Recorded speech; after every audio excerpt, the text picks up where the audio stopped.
भीष्म पितामह ने स्त्री धर्म समझाया, मोक्ष धर्म समझाया। मोक्ष किसको कहते हैं? बोले भैया मोक्ष धर्म एक ही है। क्या? अंते नारायण स्मृति, अंत में नारायण का स्मरण होना, उसके अलावा मोक्ष नहीं मिल सकता। भागवत धर्म क्या है? अपने शरीर से, अपने मन से, अपनी बुद्धि से, अपनी वाणी से आप जो कुछ भी सत्कर्म करते हो सब भगवान को अर्पित करना और सबके पीछे ठाकुर जी की कृपा है ऐसा विश्वास रखना, यही भागवत धर्म है। मैंने नहीं किया, सब ठाकुर जी करा रहे हैं।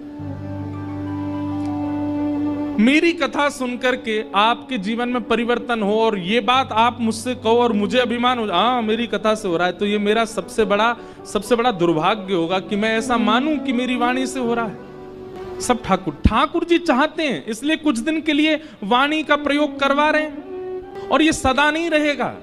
आज जितने लोग कथा सुन रहे हैं ये सदा सुने ऐसा भी नहीं है। ठाकुर जी समय समय पर किसी की वाणी को प्रयोग में लेते हैं जन जन तक अपनी वार्ता पहुंचाने के लिए। किसी समय पर स्वामी विवेकानंद की वाणी का प्रयोग लिया, किसी समय पर रामकृष्ण परमहंस जी की वाणी का प्रयोग किया, किसी समय पर सूरदास की वाणी, किसी समय पर गोस्वामी तुलसीदास की वाणी। सबका ठाकुर जी वाणी पर कभी कभी किसी किसी को चुन लेते हैं कुछ समय के लिए कि इसकी वाणी से मुझे ये सब करवाना है। अब उसमें मैं अपना योग्य बल मानूं, ये मेरा दुर्भाग्य है। कथा सुनकर के आपके चित्त में परिवर्तन आ गया और आप अपने ऊपर अभिमान करो, देखो मैंने अपना जीवन पूरा परिवर्तित कर दिया, तो ये आपका दुर्भाग्य है। नहीं, ठाकुर जी चाहते थे तो हुआ, नहीं चाहेंगे तो कोई नहीं कर पाएगा। मंथरा तो राम जी के घर में ही रहती थी, सुबह शाम राम जी को देखती थी। राम जी को देखने के बाद भी मंथरा की बुद्धि नहीं सुधरी। और जो विभीषण, जिसने कभी राम जी को देखा ही नहीं, वो रहता था लंका में, कंस रावण के यहां पर, वहां बैठा बैठा भी राम जी का स्मरण करता है। तो ठाकुर जी जिसको चाहते हैं वही सुधर सकता है, वही बदल सकता है। आप लोग मिलने आते हैं, कभी कभी मैं देखता हूं नेत्रों में अश्रु होते हैं। क्यों? कभी कभी मन में हम पर ठाकुर जी कृपा कब करेंगे। अरे आप कथा में आए हो क्योंकि ठाकुर जी आपसे प्रसन्न है, इसी बात से प्रसन्न रहो। आप तिलक लगा रहे हैं क्यों? क्योंकि ठाकुर जी आपसे प्रसन्न है। आप कंठी पहन रहे हैं क्योंकि ठाकुर जी आपसे प्रसन्न है। इसलिए इस बात की प्रसन्नता रखा करो कि हम ऐसे अधम जीव तो नहीं जो ऐसे भी नहीं रहते। तो भीष्म पितामह ने अब पांडवों से कहा तुम लोग हटो, चलो मुझे मेरा काम करने दो। ठाकुर जी से कहा आप मेरे सामने आओ, बताओ हम ऐसे ऑर्डर करके ठाकुर जी को बुलाएं, इतना बल आए। भक्ति का मतलब बंधुओं ये नहीं कि हम ठाकुर जी के पीछे पड़े रहें। भक्ति को मतलब तो जे मानो ठाकुर जी हमारे पीछे पीछे डोल रहे हैं। हम जैसो कहें ठाकुर जी वैसो मान लें तो समझो कि हाँ हमारी भक्ति प्रबल। भीष्म पितामह बोले ठाकुर जी आप आ जाओ सामने, मुझे मेरा काम करने दो, अब मैं जाऊं। ठाकुर जी सामने आके खड़े हो गए, बोले कहो।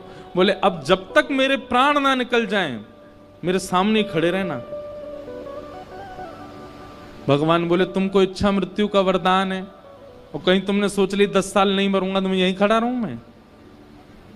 भगवान भीष्म पितामह बोले हाँ खड़े रहो, आपने बड़े नचाए हम। अच्छा मुझे ऐसे भक्त बहुत प्रिय हैं जो ठाकुर जी से नोक झोंक करते हैं, ठाकुर जी के सामने दिल्लर तिल्लर हो जाते हैं, उन पे तो कभी कभी दया सी आती, पर जो ठाकुर जी को भी पलट के जवाब दे दे, ऐसे भक्तों का कभी कभी बड़ा अच्छा लगता है भाव।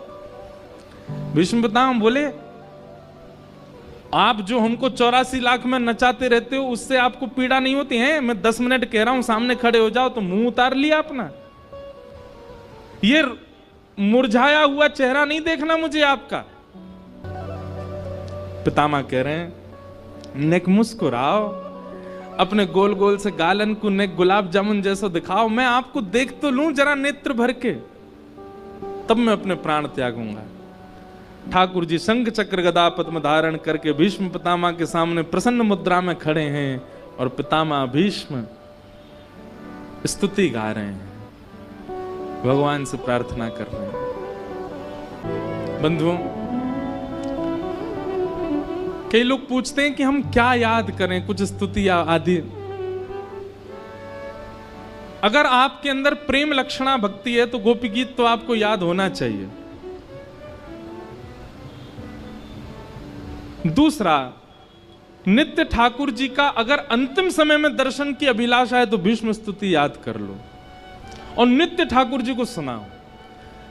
ये बात प्रमाणित है कि जो व्यक्ति नित्य अपने ठाकुर जी को भीष्म स्तुति सुनाता है उसके प्राण चाहे जहां निकले, जिस स्थिति में निकले, प्राण निकलने से एक क्षण पूर्व ठाकुर जी आएंगे उसके सामने। ये भीष्म स्तुति को वरदान है ठाकुर जी का, इसलिए भीष्म स्तुति। और जिनको स्वप्न में, जिनको मन में, जिनको अनुभूति में कि चलते चलते कभी राह में कोई वृक्ष ऐसा दिखे कि ओहो ये तो श्री कृष्ण हैं, कभी स्वप्न में ऐसा अनुभव हो कि ठाकुर जी कोई लीला करते हुए दिख रहे हैं, कभी नेत्र बंद करें तो मनोभाव में ठाकुर जी दिख रहे हैं, ऐसे लोगों को चाहिए जयदेव महाप्रभु के गीत गोविंद याद करे, उनका पाठ करे, या फिर श्री चतुर्भुज दास जी का पद गोवर्धन वासी सांवरे तुम बिन रहो न जाए। जिसको अपने जीवन में सेवा चाहिए कि मेरे पास सेवा आवे, मैं नहीं जाऊंगा ठाकुर जी को लेने के लिए वृंदावन, ठाकुर जी स्वयं पधार जाएं घर में। वो हमारी बात को आप प्रमाणित मान लीजिए, आप गोवर्धनवासी सांवरे नित्य गाने लग जाओ, 6 महीना के भीतर ठाकुर जी घर आएंगे। कैसे आएंगे आपको नहीं पता चलेगा, अपने आप पधारेंगे। हमारे गिरधर लाल ये उसी पद के प्रसाद से ही आए हैं। गोवर्धनवासी सांवरे पद का ही प्रताप हुआ कि श्री लाल जी पधारे अपने आप सेवा में। तो जिनको सेवा चाहिए ठाकुर जी की, पद गाओ गोवर्धनवासी सांवरे, ठाकुर जी आएंगे। लेकिन अंतिम क्षण में ठाकुर जी को देखना हो तो भीष्म स्तुति का पाठ करो। अब भीष्म पितामह स्तुति गा रहे हैं और भीष्म स्तुति गाते गाते भीष्म पितामह ने अपनी स्तुति के विश्राम में ठाकुर जी से एक निवेदन किया। क्या?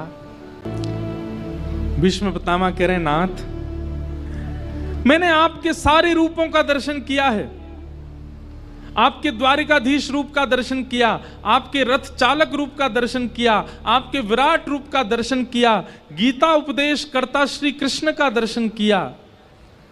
अरे जब आप चाबुक मारते थे तो घोड़े दौड़ते थे, उनके पैरों से उठने वाली धूल जब आती थी तो आपके मुखमंडल पर आकर के आपके पसीनों से चिपक जाती। मैंने वो रूप भी देखा आपका, मैंने सुदर्शन चक्रधारी रूप भी देखा है, और मैंने घोड़ाओं की चाबुक पकड़ने वाले श्री कृष्ण को भी देखा है। मैंने आपके सारे रूप देखे, बस एक रूप मैंने नहीं देखा।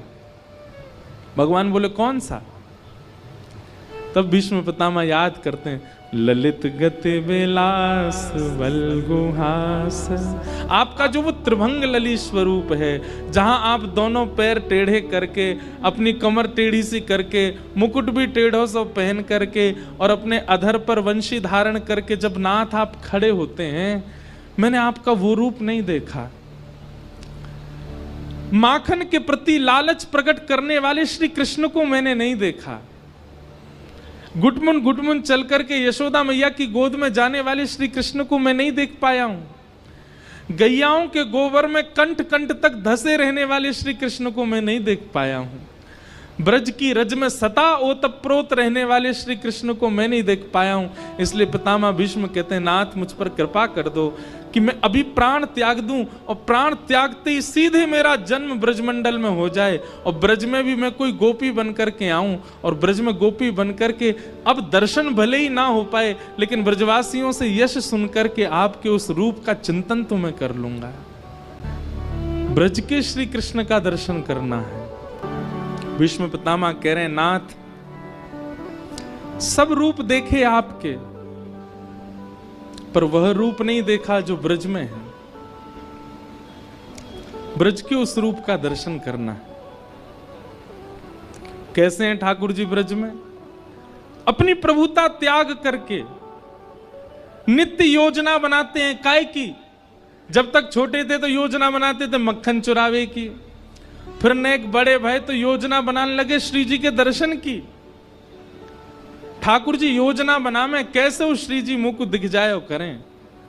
आहा, मलुक दास जी एक पद गाते हैं कि ठाकुर जी श्री जी का दर्शन करने कैसे जा रहे हैं। मधुमंगल श्रीधामा सब सखान के संग ठाकुर जी बैठे और ठाकुर जी मन में विचार करने लगे, भैया कछु योजना बनाओ जे बरसाने कैसे जाऊं मैं श्री जी को देखवे। कभी ठाकुर जी चूड़ी बेकी व्यवहारी बन के आ जाएं, कभी सांझी बना व्यवहारी बन के आ जाएं, सखी सखी बन के चले जाएं। मधुमंगल बोलो लाला तो पे तो एक ही काम सबसे बढ़िया आवे, सखी बनो, बन जा, चलो जा। ठाकुर जी बोले ना, ये ललता विशाखा सबरी पहचान गई है अब मोए, अब मैं कितनों सखी बन के चलो जाऊं जो पकड़ ले मैं मोको। तो लाला अब कैसे जाएगो? ठाकुर जी बोले कोई और योजना बनानी पड़ेगी अब की। तो श्री मलुक दास जी महाराज के चिंतन का भाव है कि ठाकुर जी एक जोगी बन करके जा रहे हैं। इतना सुंदर रूप है ठाकुर जी का। भीष्म पितामह कह रहे हैं मुझे ऐसे कन्हैया देखने, मुझे वो कन्हैया नहीं देखने जो महाभारत युद्ध कराते हैं, मुझे वो कन्हैया नहीं देखने जो गीता का ज्ञान देते हैं, मुझे वो कन्हैया नहीं देखने जिनके डर से ब्रह्मादि देवता कंपित रहते हैं, मुझे वो कन्हैया देखने जो ललता विशाखा के कारण थर थर कांप रहे हैं, मुझे वो कन्हैया देखने। जोगी रंग भी नाया, हे अच्छा श्रृंगी नाद बजाया, जोगी रंग भी नाया। ठाकुर जी जोगी बन करके जा रहे हैं बरसाने। सब सखान से कह रहे हैं मेरो श्रृंगार करो। बोले कैसा श्रृंगार करो? बोले महादेव जैसा श्रृंगार करो। मधुमंगल बोलो लाला महादेव की तो जटान में थी गंगा निकले, तेरी गंगा कैसे निकारे हम? तो पे तो केवल आंसू निकारने आम है, तू गंगा कैसे निकारेगो? इतने में ही श्रीदामा ठाकुर जी की मोतीन की माला लेके आयो और मोतीन के माला के बीच में नेक नेक नेक आटो लगा करके ऐसे मोती की माला बिल्कुल स्थिर कर दी और दर्शन करो। ठाकुर जी की बैनी गूंथ करके सिर पे ऊपर जटा बनाई और जटा के बीच में वो मोती ऐसे लगाया हुआ है कि मानो ऐसा लग रहा हो गंगा जी निकल रही हैं। आहा, मोती निलर अलग गंगा, मानो जटा जूट में गंगा, मोती निलर अलग गंगा, मानो जटा जूट में गंगा। अरे हाँ, मानो जटा जूट में गंगा, ओ मानो जटा जूट में गंगा। जय हो जोगी रंग में ना, जोगी रंग में आया, अच्छा शंगी बजाया। अब ठाकुर जी बोले जटान में तो गंगा तो निकल गई, अरे महादेव तो चंद्रमा और पहने ऊपर, अब वो कैसे आवेगो? मधुमंगल सीधाम बोले लाला सबरे सिर पे ही धारण कर लेगो, नेकाद नीचे उधारण कर ले। श्रीदामा बोले लाला एक काम करें, महादेव तो सिर पे चंद्रमा धारण करें, हम तेरे माथे पे चंद्रमा बना दें, वैसे ही आनंद है जाएगो।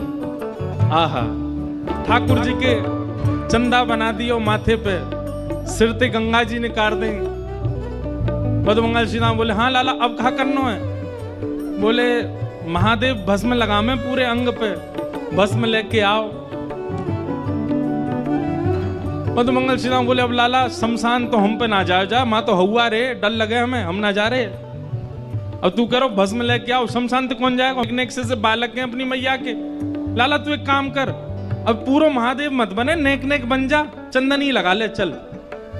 मलियागिरी चंदन घिस करके महाराज दोनों मधुमंगल श्रीदामा ठाकुर जी के सर्वांगीण अंग पर चंदन लगा रहे हैं। एक बहुत रहस्यमयी बात, हमने एक बार मलुक पीठ वाले महाराज जी हमारे पूज्य श्री राजेंद्र दास जी महाराज, उनसे एक बार पूछा मैंने, कहा महाराज जी मलुक दास जी ने यहाँ पर मलियागिरी भस्म क्यों लिखा? मलियागिरी तो चंदन होता है। महाराज जी ने इतना सुंदर भाव बताया। महाराज जी बोले लगाया तो चंदन ही है, पर किशोरी जी से मिलने के लिए ठाकुर जी इतने तड़प रहे हैं कि हृदय में व्याकुलता की अग्नि प्रज्वलित हो रही है। उस अग्नि के भाप से जितना चंदन लगा था सब भस्म बन गया, इसलिए मलियागिरी भस्म है। इतने व्याकुल हैं, इतने बेचैन रहे हैं किशोरी जी से मिलने के काजे कि चंदन लग के अपने आप भस्म बन रहा है। महाराज ठाकुर जी के लर निकल आई माथे पे सुंदर चंद्रमा धारण कर लियो, अंग पे मलियागिरी चंदन की भस्म लगा ले लियो रे दर्पण कैसा लग रहा हूं? वो लाला पूरा जोगी लग रहा है। अलग निरंजन ठाकुर जी चिल्लाने लगे। बोले अब जा रहा हूं मैं बरसाने, अब मिलके आऊंगा श्री जी थे। और ठाकुर जी निकल पड़े महाराज बरसाने। बरसाने में जैसे ही प्रवेश किया, बरसाने में जाते ठाकुर जी घर घर के बाहर जामे अलग निरंजन जोर जोर से चिल्ला में। सबरी सखी निकल के आमे। बोले कौन आयो आज? बाहर आकर के देखी महाराज तो भस्म लगी है, चंदन को सुंदर टीका लगो है, मोती इनकी लर निकल रही है, घुंघराले केशन की सुंदर बेणी बना रखी है और नेक से ठाकुर जी। और इतनी गंभीर मुद्रा में सबरी गोपी इनको देख रहे हैं। गोपी बोली कौन को लाला है भैया? कहां थे? वो तो लाला लग रहा हूं मैं जोगी हूं, बहुत बड़ा हूं, मेरो कद काटी छोटा बात यूं मैं सोचा मैं लाला हूं, भविष्य बताऊं मैं सबन को। सब गोपी बोली बाबा तुम भविष्य बताओ। ठाकुर जी बोले हम भविष्य बता में, पूछ लो कहा पूछनो, जो पूछोगी सब बता देंगे। एक गोपी आई बोली मेरो ब्याह कब होएगा यूं बता दो। ठाकुर जी बोले हाथ दिखा, तू तो कुआरी रहेगी जीवन भर, तेरो ब्याह ना होएगा, ऐसी चली जाएगी तू। बोले काय गुना? बोले बगल में नंदगांव में। बोले हाँ। मां नंद जी को लाला है? बोले हाँ। वाकू 21 प्रणाम रोज करे कर तेरो ब्याह हो जाएगा। अब तो महाराज ठाकुर जी की गोपी बोली अच्छा मां नंद के लाला में ऐसो बोले? बोले हाँ वाह प्रणाम करवे तो ब्याह हो जाएगा तेरो। एक सखी बोली कछु, एक सखी बोली कछु, कोई को कछु बता में, कोई को कछु बता में। तभी एक सखी आकर के बोली भैया अपनो अपनो कहां पूछ रही हो? हमारी श्यामाजू को पूछे ना, उनके बारे में पूछें कि कौन कौन योग वर आएगा उनके जीवन में। बोले यार बाद में ले जाएंगे, पहले श्री जी से जाके पूछें। श्री जी को जाके कही एक बहुत बड़ा जोगी आया है तो छोटा सा, कद काठी तो बाकी नेक्सी से, पर जोगी है बतावे सबन को। आप कहो तो हम बुला लें वाकू। श्री जी बोले हाँ बुला के लाओ। ठाकुर जी पहुंच गए, सब गोपी लेकर के गई हैं श्यामाजू के पास। बोले बताओ हमारी श्री जी को ब्याह कब होएगो, कौन ते होएगो? ठाकुर जी पहले तो अपलक नेत्रन से देखते ही रहे, वही के मारे तो दर्शन करवे ही तुम आए हैं। पहले तो अपलक नेत्रन से देखते ही रहे, कोई ने जाके झक जो ए बाबा कहा कर रहा है? कछु ना माथे की रेखा पढ़ रहा हूं इनकी, और सुन बीच में मत बोला कछु, देखन दे अच्छे थे।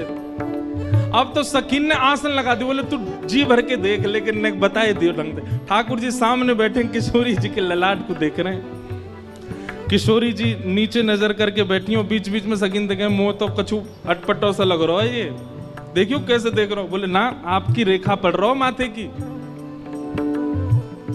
खूब देर रह गई ठाकुर जी को देखते देखते। विशाखा बोली ओ जोगी माथे की रेखा पढ़ रहा हो कि बालन ने गिनो है? इतनी देर रह गई तो है, अब वो पता ना चली। आहा। ठाकुर जी बोले देखो मैं घोषणा कर रहा हूं। बोले कहा इनके बगल में जो खड़ा होएगा और जाके बगल में ये खड़ी होंगी, इनके बगल में जाके खड़े हैवे सो इनको रूप और सुंदर लगन लगे, समझो वही इनको वर होएगा। आप खड़े कर करके देख लो सबन को, जो इनके बगल में आके खड़े हो जाओ वहां से ये बहुत सुंदर दिखने लग जाएं, समझो वही इनको वर होएगा। बोले जी कैसी बात है बाबा? बोले ना मैं सच साची कह रहा हूं, अभी इनको निहारो, अभी सुंदर लग रही हैं, लेकिन इनके बगल में तुम जाकू खड़ो करोगे, वाके खड़े रहते ही ये इतनी प्यारी लगे कि इन पर तन मन बारवे को मन है जा, समझ जी वही इनको वर होएगा। सखी बोली अब कहां तेला में? ठाकुर जी बोले पहले मोती प्रयास कर लो, मुझे खड़ो कर दो। सखी बोली तेरे आसरे ठीक ना है लग रहे। ठाकुर जी बोले अच्छा तुम सबरी सामने आ जाओ, मैं जाके नेक बगल में खड़ा रहूं, नेक देखो तो सही एक बार कहा होएगो। ठाकुर जी बगल में आके खड़े है गए और सबरी सखी सामने खड़ी है। जैसे ही ठाकुर जी बगल में आके खड़े भये तो कहा भयो, युगल बिहारी जैसे ही संग में आए, उनकी छवि को देख करके जितनी सखी सब मूर्छित है कि वहीं गिर गई।